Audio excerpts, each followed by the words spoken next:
My ex left me and our kids with a note saying she'd be back in a few years. 6 years later, she returned, but I had already moved on and remarried. I was 29 when I found the note taped to our bathroom mirror. Trevor, I can't do this anymore. The kids, the house, pretending to be happy, it's suffocating me. I need to find myself. I'll be back in a few years when I'm ready to be the mother they deserve. Don't look for me. Vanessa. 8-year-old Chloe and 5-year-old Mason were still asleep. I stood there holding that piece of paper, my hands shaking. Half her closet was empty. Her passport was gone. The joint savings account had been drained. $23,000 vanished overnight. For the first month, I kept expecting her to walk through the door. The kids asked every day when Mommy was coming home. I ran out of excuses by week 2, so I told them the truth. Mommy went away to think about things, but she still loves them. Chloe stopped eating dinner. Mason started wetting the bed again. I took family leave from my engineering job and learned to braid hair from YouTube videos. I figured out which pediatrician took our insurance and memorized the school pickup routine. I became both parents overnight because I didn't have a choice. The first year was brutal. Mason would wake up screaming for his mother at 3 a.m. Chloe became fiercely protective of her little brother, helping him brush his teeth and reading him bedtime stories in a voice too mature for an 8-year-old. I watched my daughter grow up too fast while my son regressed, and I felt like I was failing them both. My mother-in-law called every week for the first 6 months, asking if I'd heard anything. Vanessa's parents were devastated. Their golden daughter, who'd been valedictorian and homecoming queen, had simply vanished. They offered to help with the kids, but they lived 3 states away,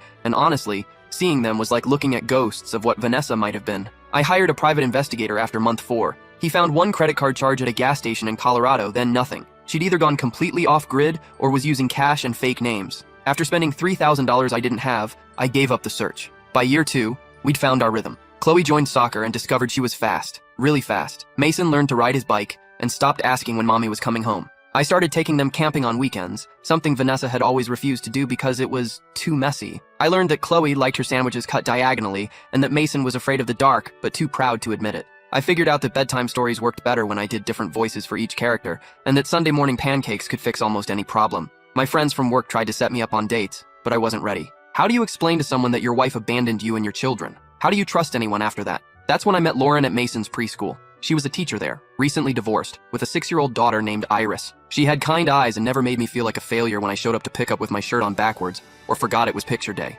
Rough morning? She asked the first time we talked, gesturing to my inside-out sweater. Is it that obvious? I laughed, trying to fix it. Yesterday I sent Iris to school with 2 different shoes, she said. Single parenting is like trying to juggle while riding a unicycle. We started slow. Coffee after school events turned into dinners when the kids were at their grandparents'. Lauren understood single parenting in a way my married friends couldn't. She knew why I kept granola bars in my car and why I set 12 alarms every morning. She never pushed for more information about Vanessa than I was ready to give. When I finally told her the whole story, she just nodded and said, "Some people aren't built for the long haul. That doesn't reflect on you or the kids." Lauren had been married to a man who worked 60-hour weeks and expected her to handle everything domestic. When Iris was born with mild cerebral palsy, he suggested they try again for a normal kid. She filed for divorce the next day. I realized I was already a single parent, she told me. Might as well make it official. 3 years after Vanessa left, Lauren moved in with us. The kids adored her. She helped with homework without being asked and never tried to replace their mother, just filled the space Vanessa had abandoned. Iris fit perfectly into our chaos. She was quiet where Mason was loud,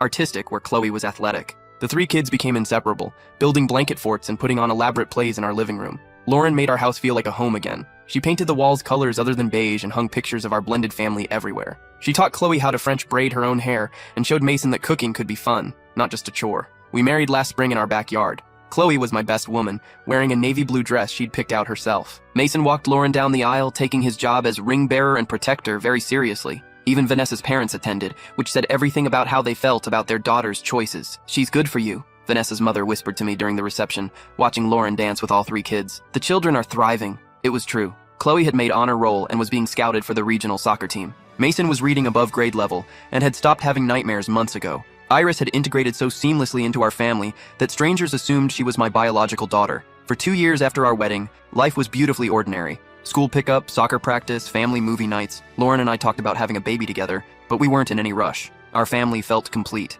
Then last Tuesday happened. I was grilling burgers when an unfamiliar car pulled into our driveway. Through the kitchen window, I watched a woman get out, thinner than I remembered. Blonde hair, now brunette, but unmistakably Vanessa. She stood there for 5 minutes staring at our house. The swing set I'd built, the garden Lauren planted, the welcome home mat we'd picked out together. My stomach dropped to my shoes. After 6 years of silence, she was back. When she finally knocked, Lauren answered. "Can I help you?" Lauren asked politely. Vanessa's face crumpled when she saw the wedding ring. "I'm looking for Trevor," she said, her voice smaller than I remembered. I appeared behind Lauren, my arm instinctively wrapping around my wife's waist. "Vanessa?" The name felt foreign in my mouth. You remarried, she whispered, like the words were glass. You left, I replied simply. Lauren looked between us, understanding dawning on her face. She'd known this day might come, but we'd both hoped it never would. The silence stretched between us until Mason's voice echoed from the backyard. Dad, can we eat soon? Vanessa's eyes went wide. That's Mason? Before I could respond, both kids rounded the corner. 11-year-old Chloe and 8-year-old Mason, grass-stained and laughing.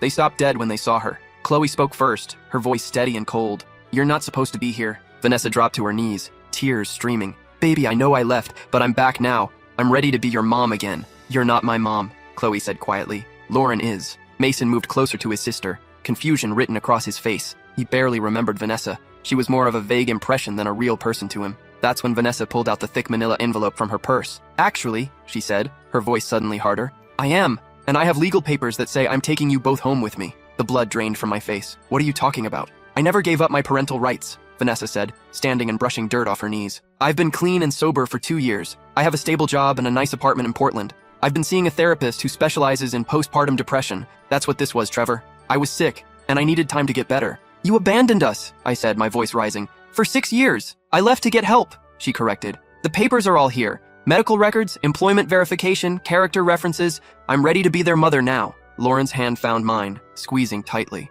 Chloe moved protectively in front of Mason. We don't want to go with you, Chloe said, her voice shaking but firm. This is our home. This is our family. Vanessa's face cracked. Sweetheart, I know this is confusing, but I'm your real mother. I carried you for 9 months. I was there when you took your first steps, said your first words, and then you left, Chloe interrupted. When I had the flu and almost had to go to the hospital. Where were you? When Mason broke his arm falling off his bike. Where were you? When I got my period for the first time and cried because I thought I was dying. Where were you? Each question hit Vanessa like a physical blow. I was getting better, she whispered. For you. For both of you. You were gone, Mason said suddenly, his voice small but clear. Lauren was here. Lauren helped me with my nightmares. Lauren taught me to tie my shoes. Lauren is my mom now. That's when Iris appeared from the backyard, looking for her mother. She took one look at the tent scene and moved to Lauren's side. What's happening, Mom? Iris asked. Vanessa's eyes narrowed when she saw the third child. Who is this? That's Iris, Mason said proudly. She's our sister. Your stepsister, Vanessa corrected sharply.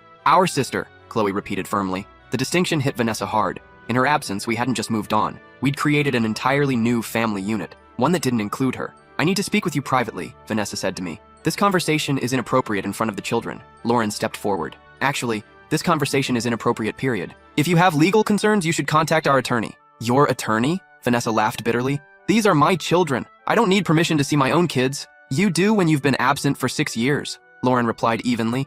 And you definitely do when you show up unannounced making demands. Don't lecture me about parenting, Vanessa snapped. You're nobody, a rebound who got lucky. I felt Lauren flinch beside me, but her voice remained steady. I'm the woman who held your son when he cried for his mother. I'm the woman who taught your daughter about periods and boys and self-respect. I'm the woman who has been here every single day for the past 4 years. Because I was sick, Vanessa shouted. I had postpartum depression that went undiagnosed for years. I was drowning, and I made the hardest decision of my life, to leave so I could get better and come back stronger. Postpartum depression doesn't last 8 years, Lauren said quietly, and it doesn't excuse abandonment. The kids had gone silent, watching this adult argument play out on their front lawn. Neighbors were starting to peer through windows. Can we please take this inside? I finally said. Vanessa shook her head. I'm not staying. I'm taking the kids tonight. Like hell you are, I said, all pretense of civility gone. Read the papers, Trevor. I've been in therapy for 2 years. I have a job, an apartment, references from doctors and employers. A judge will see that I've done the work to get better. And these children belong with their biological mother. They belong with the people who've been raising them,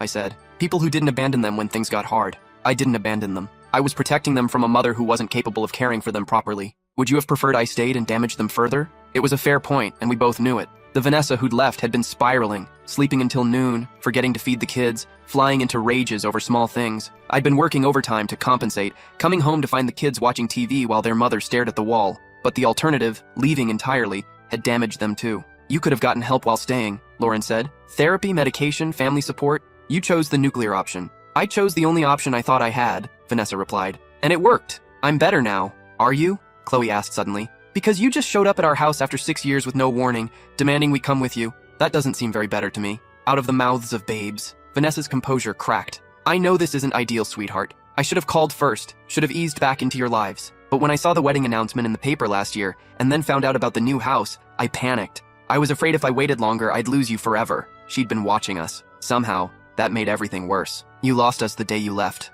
Chloe said simply. No, Vanessa said desperately. No, that's not true. I never stopped being your mother. I thought about you every single day. I have pictures of you on my phone that I got from your grandmother. I know you made honor roll, Chloe. I know you scored the winning goal in the championship game. I know Mason loves dinosaurs and wants to be a paleontologist when he grows up. Information isn't love, Lauren said quietly. Being present is love. I wasn't capable of being present then, Vanessa said, but I am now. Prove it, I said. Not with papers or legal threats. Show us. Start with supervised visits. Let the kids get to know you again. Prove you're stable before you start making demands. Vanessa's lawyer face emerged. I don't have to prove anything. I have rights as their biological mother, and I have rights as their legal guardian, I countered. Rights I established when you disappeared without a trace. Her face went white. What do you mean? I mean, I went to court 3 years ago and had you declared an absent parent. I have full legal custody. Your rights were terminated due to abandonment. It was a bluff, a complete lie. I'd considered it but never followed through, always hoping she might come back. But Vanessa didn't know that. You can't do that, she whispered. I already did. Check with the county courthouse if you don't believe me. Lauren squeezed my hand harder, recognizing the lie but supporting it. Then I'll petition to have them restored, Vanessa said, but she sounded less certain now. Good luck with that. You'll need to prove you've been in regular contact with the children, that you've been paying child support, that your absence was due to circumstances beyond your control. Can you prove any of that? The silence stretched. I have medical records, she said finally. Documentation of my depression and treatment. Oh, from 6 years ago? What about the 4 years of radio silence after that? What about the fact that you never called, never wrote, never sent a birthday card? I was respecting your request not to contact you. I never made that request. You wrote in your note not to look for you. You disappeared. Vanessa looked around at all of us, her biological children who barely remembered her, the woman who'd raised them in her absence, the stepchild who'd become part of their family, the life that had grown in the space she'd left behind. This isn't over, she said quietly. Yes, it is, Chloe said. We're not going with you. We don't know you. You're a stranger. I'm your mother, Vanessa whispered. No, Mason said, moving to Lauren's side. She is. Vanessa stared at us for another long moment, then turned and walked back to her car. Before getting in, she called back. I'll be in touch through my lawyer. This isn't over, Trevor. We watched her drive away in silence. That night, after we'd ordered pizza and tried to pretend it was a normal evening, Lauren and I sat on our back porch while the kids played video games inside. She'll be back, Lauren said quietly. I know. With real lawyers and real papers. I know. We need to get ahead of this. Talk to a family attorney. Document everything. Prepare for a custody battle. I nodded, but all I could think about was the look on Chloe's face when she'd called Vanessa a stranger. 6 years old when her mother left. 11 now. More than half her life had been without Vanessa. For Mason, it was even worse. He had no real memories of his biological mother. What if she wins? I asked. Lauren was quiet for a long time. Then we fight harder. Those kids are ours now, Trevor. Not because of biology, but because of time and love and showing up every single day. No court in the world can change that, but they might give her visitation rights. Or partial custody, maybe. But look at what happened today. Chloe and Mason know who their real family is. That's not something that can be taken away with legal papers. I wanted to believe her. But I'd seen too many custody battles where biological parents had advantages that step-parents couldn't match. The next morning, I called in sick to work and spent the day researching family attorneys. By noon, I'd scheduled consultations with 3 different lawyers for the following week. The first lawyer was honest, but discouraging. Biological mothers have significant advantages in custody disputes, especially if they can prove they've addressed whatever issues led to their initial absence. The fact that she's been in therapy and has stable employment works in her favor. What about abandonment? I asked. She was gone for 6 years. That's definitely a point in your favor, but if she can frame it as seeking treatment for mental health issues, a judge might view it more sympathetically. Courts prefer to reunite children with biological parents when possible. The second lawyer was more optimistic. The length of absence is significant. 6 years is a long time in a child's life. The fact that the children are thriving in their current environment and have expressed a preference to stay will carry weight. But she could still get visitation rights? Almost certainly. But we can push for supervised visits, gradual reintegration, requirements for continued therapy. We can make this process as slow and difficult as possible while prioritizing the children's stability. The third lawyer was the most expensive, but also the most experienced with cases like ours. Here's what's going to happen, she said bluntly. Vanessa will file a petition to restore her parental rights. She'll claim temporary inability to care for the children due to mental health issues, show evidence of recovery and stability, and request immediate visitation with the goal of shared custody. And you think she'll win? I think she'll win something. The question is how much and how fast. Our job is to slow this down, document everything, and make sure the children's voices are heard. I hired her on the spot. 2 weeks later, the papers were served. Vanessa was indeed petitioning to restore her parental rights and requesting immediate unsupervised visitation with the ultimate goal of shared custody. She had documentation of her depression diagnosis, 2 years of therapy records, employment verification, and character references from her therapist, employer, and new neighbors. Her lawyer had done his homework, but so had we. We documented every school event, every doctor's appointment, every soccer game and science fair project from the past 6 years. We had statements from teachers, coaches, pediatricians, and family friends. We had the kids' school counselors prepared to testify about their emotional stability and their expressed wishes to remain in their current home. Most importantly, we had Chloe and Mason themselves. The first hearing was scheduled for October, 6 weeks away. In the meantime, the judge ordered a guardian ad litem to be appointed to represent the children's interests. A social worker would interview all parties and make recommendations to the court. "This is good," our lawyer explained.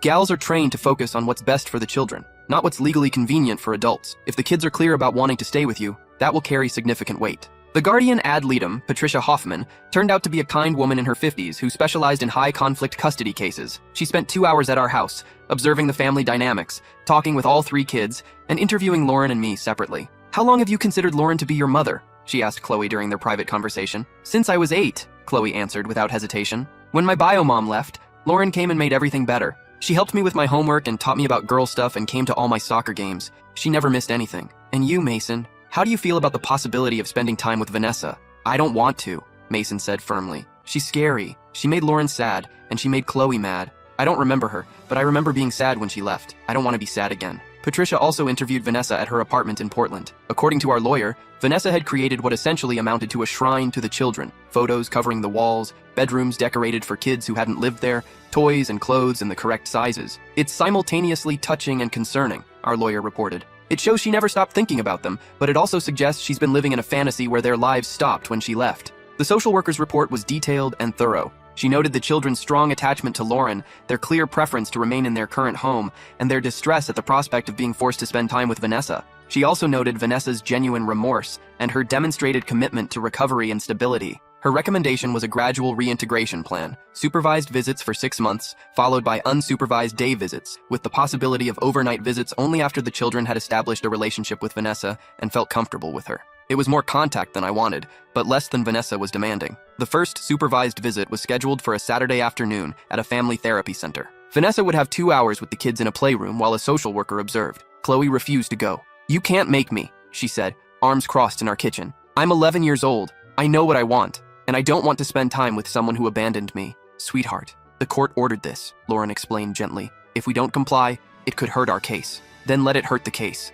I'm not going." Mason was less vocal, but equally resistant. When we tried to get him in the car, he had a complete meltdown, screaming, kicking, refusing to get dressed. "This is exactly what I was afraid of," I told our lawyer over the phone. "Forcing this is traumatizing them." "Document everything," she advised. "The children's resistance to contact is relevant evidence, but they do need to attend this visit. If they refuse, it gives Vanessa ammunition to claim we're alienating them against her." In the end, Lauren and I both went to the visit. We sat in a waiting room while Chloe and Mason spent the most uncomfortable 2 hours of their lives playing board games with a woman they considered a stranger. Through the observation window, I watched Vanessa try desperately to connect with children who had no context for her presence in their lives. She'd brought gifts, expensive toys that showed she'd been researching their interests, but Chloe politely declined them, and Mason hid behind his sister. "Tell me about school," Vanessa said brightly. "What's your favorite subject?" "Science," Chloe answered in a monotone. "That's wonderful. I loved science too when I was your age." "What kind of science?" "Biology. Are you interested in becoming a doctor? Or maybe a researcher?" Chloe shrugged.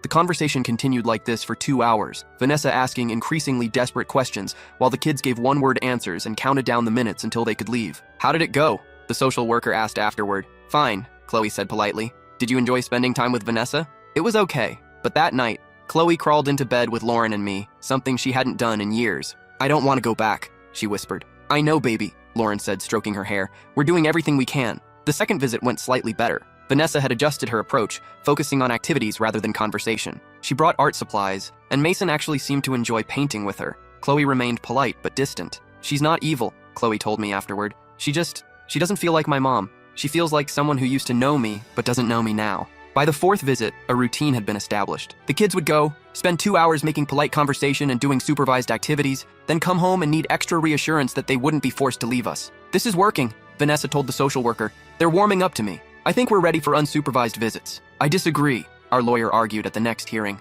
"The children are complying with court orders, but they've shown no genuine enthusiasm for developing a relationship with Ms. Brennan. They consistently express anxiety before visits and relief when they return home." The judge reviewed the social worker's reports, which documented the children's ongoing resistance and their clear statements that they did not want their living situation to change. "I'm going to continue supervised visits for another 3 months, he decided. "At that point, we'll reassess based on the children's comfort level and their expressed preferences." It was a small victory. but a victory nonetheless. During those 3 months, something interesting happened. The forced visits actually strengthened the kids' resolve. Rather than gradually warming up to Vanessa, they became more articulate about why they wanted to stay with Lauren and me. "She keeps trying to give me stuff," Mason told the social worker. "But I don't want her stuff. I just want to go home. She talks about when I was little like she was there," Chloe said. "But she wasn't there. She doesn't know who I am now." The social worker noted that while Vanessa was trying hard to connect with the children, they had developed a strong family unit in her absence that didn't include her. "It's not that the children dislike Ms. Brennan," she wrote in her report. "It's that they have no context for her role in their lives. To them, she is essentially a friendly stranger who claims to be their mother."